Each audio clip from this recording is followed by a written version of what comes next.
Olá, meus amigos, minhas amigas, sou o professor Luiz Antônio Carvalho e vamos continuar a nossa retrospectiva das reformas administrativas do Brasil, né? Acho que essa estratégia de estar gravando reforma a reforma é bem interessante, né? Porque você vai pegando o quê? Uma linha do tempo e uma continuidade, um lapso temporal bastante interessante. Agora, chegou a hora que isso aqui não foi considerado uma reforma administrativa, que é o PND, que é o Plano Nacional de Desburocratização, né? Esse cara aqui é pouco cobrado em concurso público, eu digo para vocês, mas você tem que entender os grandes movimentos da administração pública, né? Vamos lá. Professor, explica esse cara para nós. Primeira coisa, né? Você já viu alguma situação que diz o seguinte: o cara certo no lugar errado, né? O cara certo, o cara competente, o cara honesto, um cara motivado, mas no lugar e no momento errado. Isso que aconteceu com esse cara aqui, né? O Plano Nacional da Desburocratização. Olha só, lapso temporal 1979 a 82, né? Pouco tempo, 3 anos não vingou, né? Por quê? Um dos motivos eu acho que foi isso, né? Por exemplo, o Programa Nacional de Desburocratização, pasmem, mas é verdade, né? Ocasionou a criação de um ministério, o Ministério da Desburocratização, né? O Ministério da Desburocratização. E quem que foi o ministro do nosso Ministério da Desburocratização? Isso que eu falei para vocês, o cara certo no lugar errado. O grande, saudoso professor, mestre, doutor, professor Hélio Beltrão. Tá? Se você sabe isso, professor Hélio Beltrão, ele é o quê? Vinculado ao Ministério da Desburocratização. Com essa informação, eu já passo para vocês que você vai ser capaz de acertar algumas questões de concurso, já que isso aqui cai pouco. Então, Hélio Beltrão, PND, ponto final. Prof, explica um pouco mais, porque eu fiquei curioso. O cara acerta no lugar errado. Cara, professor Hélio Beltrão, eu digo para vocês, aí eu vou falar a minha opinião pessoal, tá? Como grande especialista que eu me considero de administração pública, né? Professor Hélio Beltrão, na minha opinião, foi o maior e melhor burocrata que nós conseguimos fazer no Brasil. Burocrata no sentido da burocracia weberiana, de um cara profissional, os melhores meios para se atingir os fins. Então, o professor Hélio Beltrão, para mim, o melhor burocrata que nós conseguimos produzir, tá? Injustamente, né? Claro que o soldado não se recusa a ir para a luta, né? Para ser o ministro do Ministério da Desburocratização. Isso vai dar certo? Não vai dar certo, né? Essa injustiça, ela foi corrigida. Hoje, eu digo para vocês que um dos prêmios mais reconhecidos e mais importantes da administração pública brasileira é o prêmio do professor Hélio Beltrão, tá? Pesquisa aí, prêmio professor Hélio Beltrão, é um dos prêmios reconhecidos hoje em gestão pública. Então temos toda essa situação do Ministério da Desburocratização, né? Aí eu pergunto para você, como é que você acha que estava a situação do DASP aqui, né? O DASP, primeiro, Decreto-Lei 200, pum, tirou o nome de DASP, né? Em 75 voltaram o nome de DASP, né? Cara, estava ocupando o DASP, né? Que o DASP já estava na sua fase final de decadência total, né? O Ministério da Desburocratização, ele quer o quê? Desburocratizar. O que é isso, né? Vem comigo, claro, né? Visava a simplificação de processos, documentos e atos, né? Aqui já estava a administração pública sofrendo com o processo de burocracia. Você percebe que até hoje, né, com todos os programas que nós tivemos, né, ao longo desses anos aqui, a gente é oprimido pela burocracia, pela administração pública, né? Eliminação de informações desnecessárias, né? Quais eram as diretrizes do plano, né? Que ele tinha que ter dado enter, né? O que ele queria? Ele queria o seguinte, vem comigo, ó. A aproximação entre o Estado e a sociedade através da simplificação dos procedimentos na prestação dos serviços públicos, né? Por quê? A burocracia excessiva, gente, essa disfunção, a burocracia tende o quê? Crescer além do necessário, controle em cima do controle, né? Então o que acontece aqui, ó? Você afasta o cidadão do Estado, né? Ele não consegue atender a burocracia do Estado, né? Olha só, qual que ele visava? Valorização do cidadão enquanto principal beneficiário dos serviços públicos, né? Vale a pena lembrar que nesse período, em 1979, começa, salvo engano, o mandato lá da primeira-ministra Margaret Thatcher, né? Com certeza influenciou no Brasil aí as ações dela, né? De desburocratização gerencial, né? Claro, né? Vem comigo aqui, né? Ó, eu digo para vocês assim, gente, isso aqui é ruim? Claro que não, né? Também foi uma grande tentativa, né? É claro que essas experiências foram consolidando no decorrer do tempo para chegar no que nós somos hoje, né? Não podemos desconsiderar essas passagens aqui, né? Outro fato importante, né?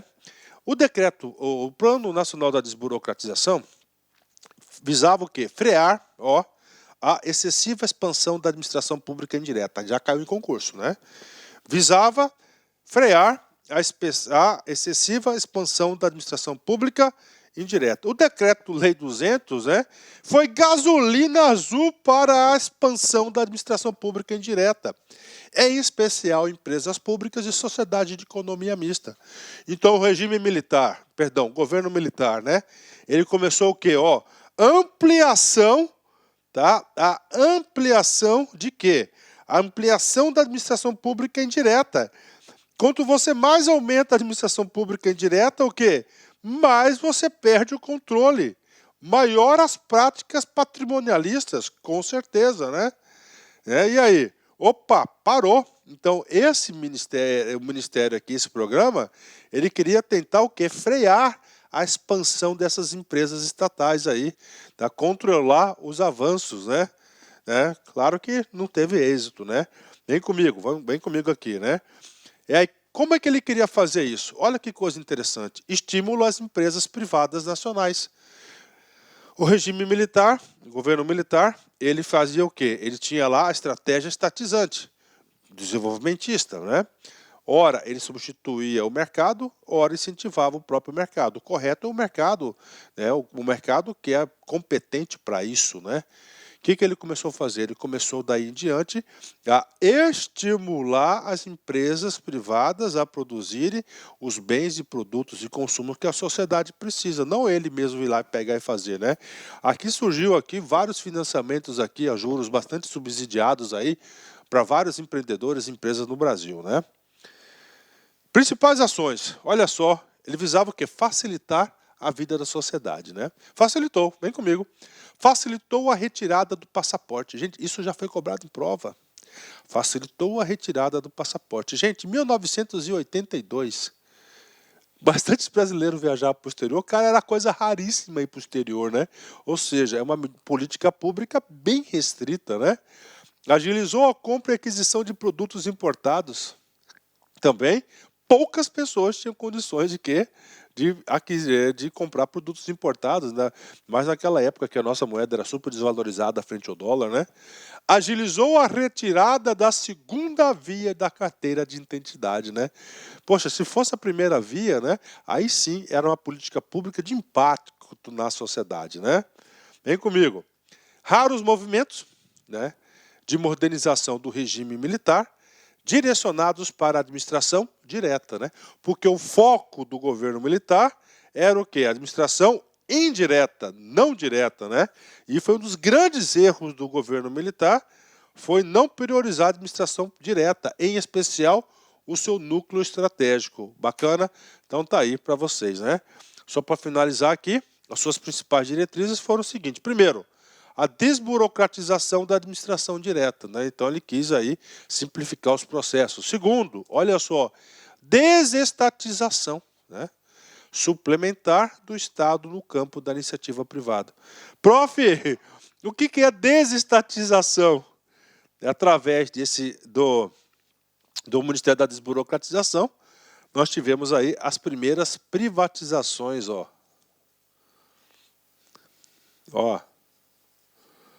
no país, né? Claro, elemento esse que vai entrar em outras pautas políticas aí. Então é a privatização, né? Já foi cobrado na prova isso, né? Maior controle das empresas estatais. Então ele queria impor aí o maior controle das empresas estatais, porque ampliaram bastante as empresas aí, estavam perdendo o controle. Ok? Vem comigo. TCE, Paraíba, CESP 2018, cargo de auditor, tá? Em 1979, foi criado o Programa Nacional de Desburocratização, tendo como objetivo dinamizar e simplificar o funcionamento da administração pública federal. Para a liderança do programa na época, o processo de desburocratização não deveria depender apenas de legislações, mas, sobretudo, da mudança de mentalidade, sendo necessário trabalhar a área comportamental. Lindo e maravilhoso, né? O maior pregador e praticamente da experiência de desburocratização realizada no Brasil foi, marque a opção correta, né? Gustavo Franco? Não, Gustavo Franco foi o que? Presidente do Banco Central na época de Fernando Henrique Cardoso, né? Inclusive tem um livro aí, um filme no Netflix chamado Plano Real, muito importante, recomendo, vai lá, assiste esse filme lá, né? Carmen Carreira? Não. Rosa Cantudária? Não. Augusto Gregório? Não. Né? Augusto Gregório, né? Augusto Gregório, salvo engano, era o Homem de Ferro lá do Getúlio Vargas, né? Quem foi? Grande mestre e professor Hélio Beltrão. Questão dada, né? Questão fácil aí. Bacana, meus amigos? Ok, gabarito correto, letra E. Pronto, aula curta essa, né? Vamos passar para vocês aí do Hélio Beltrão. Vamos falar aqui de John Rockefeller, né? Um dos maiores empreendedores americanos, né? Uma amizade criada nos negócios é melhor. Ó, uma amizade criada nos negócios é melhor do que o negócio criado na amizade, né? Que cara inteligente, né? Negócios criados na amizade. Não vai dar certo isso, cara, né? Não vai dar certo. Eu vejo vários casos aí no dia a dia. Agora, as amizades feitas no negócio, essas têm mais chance de prosperarem do que a anterior. Sábio, inteligente, né? Meus amigos, um forte abraço. Fiquem com Deus. Até a próxima, se quiser. Fui. Tchau. Clique lá.